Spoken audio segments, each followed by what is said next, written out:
Maayong adlaw kaninyong tanan mga kapobre. Dessert ta magsikay-sikay karong adlaw na atay buwad. Mamahaw tadaan. O gibutag sili og limon. Yan naapo tay galay dra og okra og ginamo. O dessert ko mutubag sa inyong mga pangutana mga kapobre og unsa akong nahuman sa kinabuhi o nganong ingon ani nga balay ang akong gipatukod. Mao day ni atong update karon diri sa atong balay mga kapobre. Kay man na magpanay ko. Gipasaka na dayon namo ang bangko mga kapobre sa ibabaw kay once nga mabutangan naman guna siya og kanang dingding. Ang akong ibutang dira nga dingding mga kapobre kay kanang kuan amakan.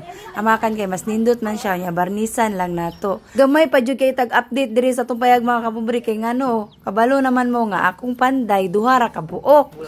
Isa ka buok ang mason, nya isa ka buok ang helper, kana akong igsuon. Kay kani lagi pong igo-igo ra pod atong budget mga kapobre. Wala man pud ta magdali, hinahinay lang gud pod, aginod lang sa. Sahay makabasabi ako sa comment section nga kanusa pa man na mahuman ang balaya mga kapobre. Excited na mi makakita og unsaon nimo na.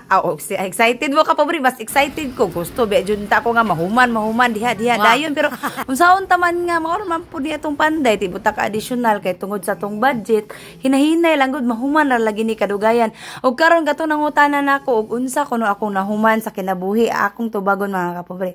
High school graduate ra ko kay tungod sa among kalisod wala na gyud ko wala na jud ko na paskwela nilang mama. Sukad pag elementary nagastuan ko nilang mama murag taman og grade 5. Og gani hapit pa ko nakaundang sa kong eskwela pag grade 4 nako mga kapobre kay si mama wala ikapalit atong formal team og sulating pangwakat. Kay dili man siya gusto nga makaundang ko sa eskwela nangita siya paagi mga kapobre nga proud jud kay ko moingon nga nangutang jud akong mama para makapadayon kog eskwela. Mao to na desisyonan nako pagka grade 6 nga mag-working na lang ko kay gasto ni mama sa ako ako man ang kamagulangan since kaya naman ako magluto-luto or unsa akong buluhaton.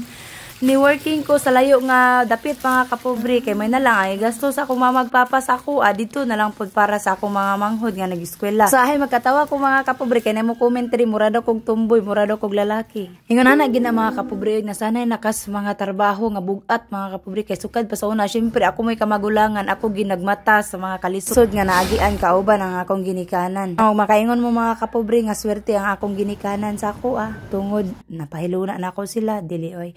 Swerte ko nga naay sila. Eh wala bang kuaning kalibutan wala ko nila himua. Bitaw, always lang gid nako silang gitreasure sa akong kinabuhi mga kapobre. Isa ang among pamuyo dili perpekto, usahay magkaubsanay sad mi oy. Usahay pod na ipanaglalis, usahay na ikaiubos. Pero mas gidak-an pa gid nako kung gugma sa akong ginikanan mga kapobre kay isa ra gid na sila og wala na gid nay pwede nga mapuli nila. Mao na ni atong sunod plano mga kapobre ang entrance para sa atong payan. Ano na nagkuan? Ayun ni nag buwi diha mo.